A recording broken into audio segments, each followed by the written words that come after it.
Newton's laws के ऊपर JEE 2000 में आए हुए इस अच्छे सवाल को टेकअप करते हैं।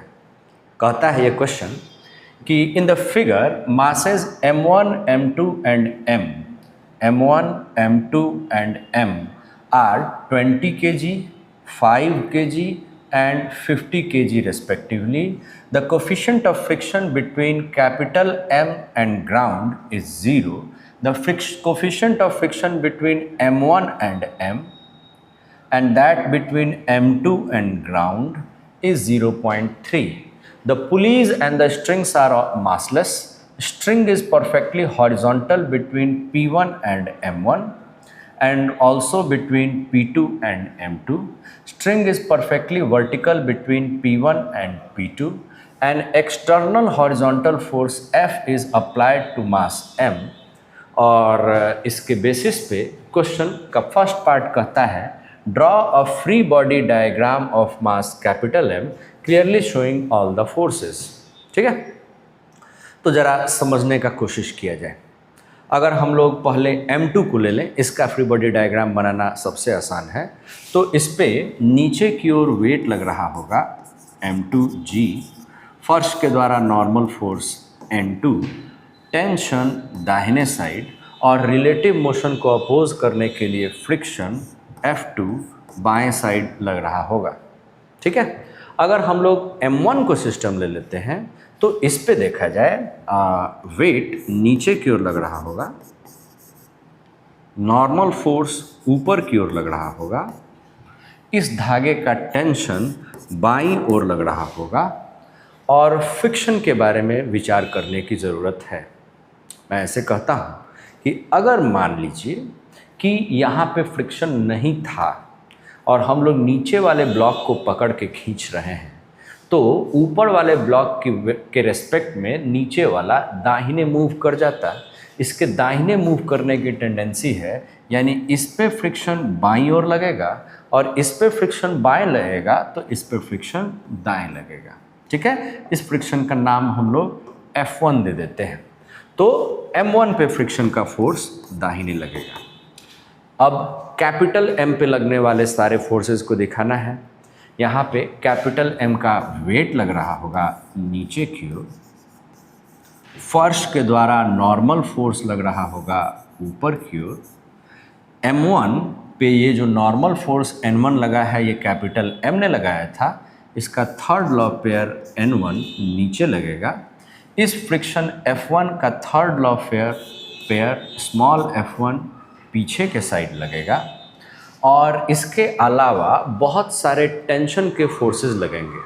आप देखिए, ये धागा इस पुली को दाहिने खींच रहा है, ये वाला धागा इस पुली को नीचे खींच रहा है। ये दोनों फोर्सेस कैपिटल M पे ट्रांसफ़र हो रहे होंगे।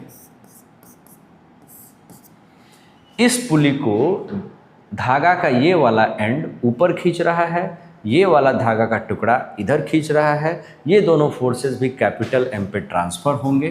तो एक टेंशन ऊपर की ओर, एक टेंशन बाएं ओर, और इसके अलावा हम लोगों ने कैपिटल F फोर्स से इसको दाहिने खींच रखा है।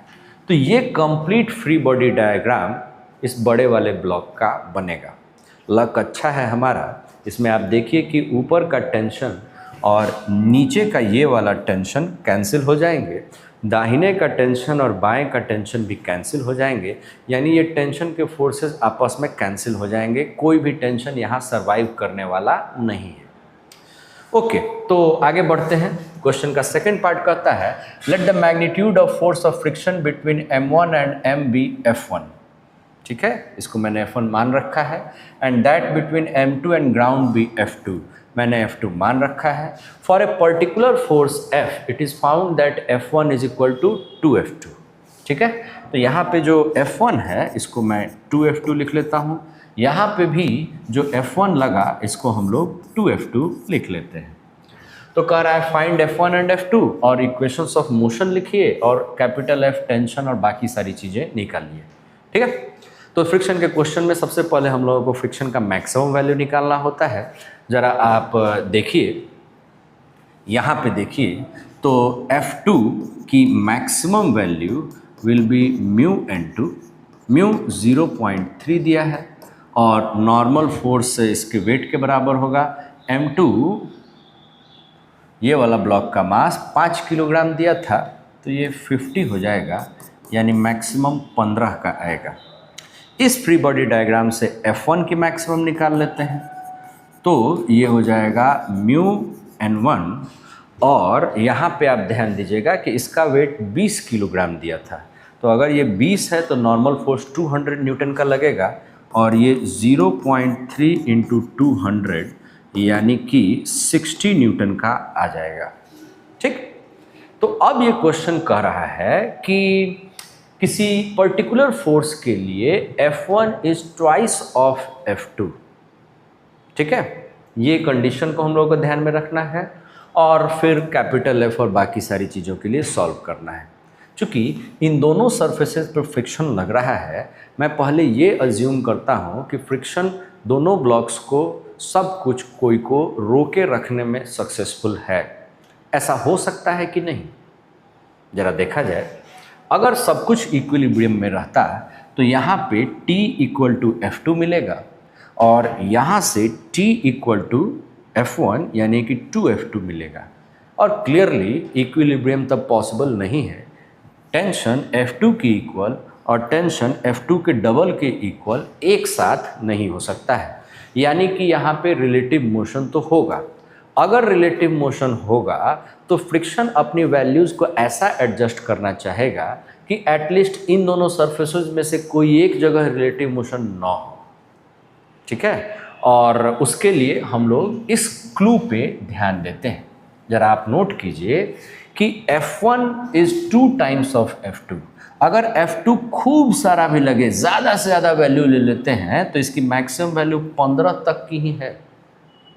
ठीक है, और F1 की मैक्सिमम 60 तक है, तो अगर आप 15 न्यूटन का भी F2 लगा दीजिए तो भी इसका डबल करने पे 30 न्यूटन आता है, जो कि लिमिटिंग फ्रिक्शन से कम है।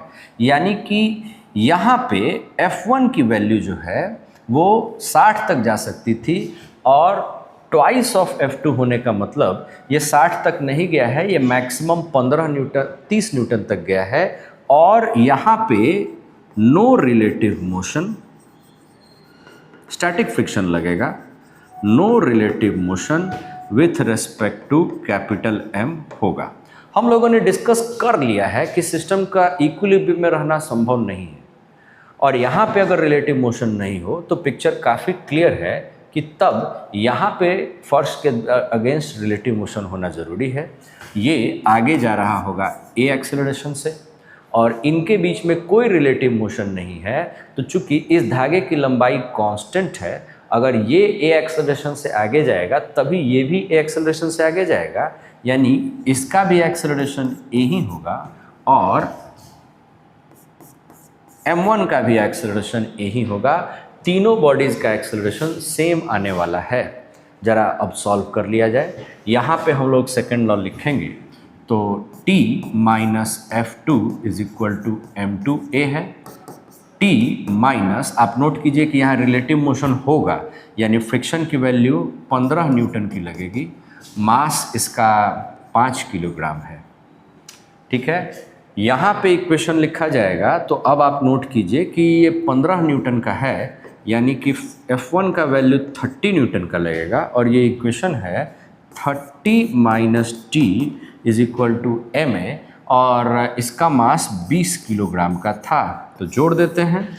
जोड़ देने पे ये 15 इज इक्वल टू 25A आया, यानी एक्सेलरेशन 3/4 मीटर पर सेकेंड स्क्वायर का आ जाएगा।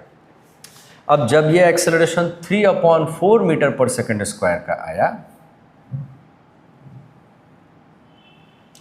तो यहाँ से हम लोग कैपिटल F निकाल लेते हैं।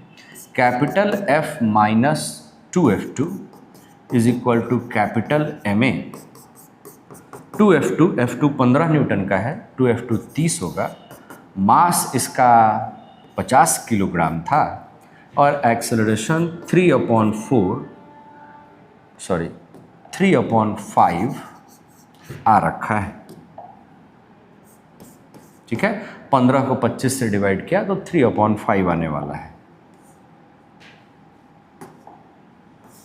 तो ये 30 आ जाता है, यहाँ का -30 भी उधर चला जाएगा और अप्लाइड फोर्स जरूर 60 न्यूटन का रहा होगा।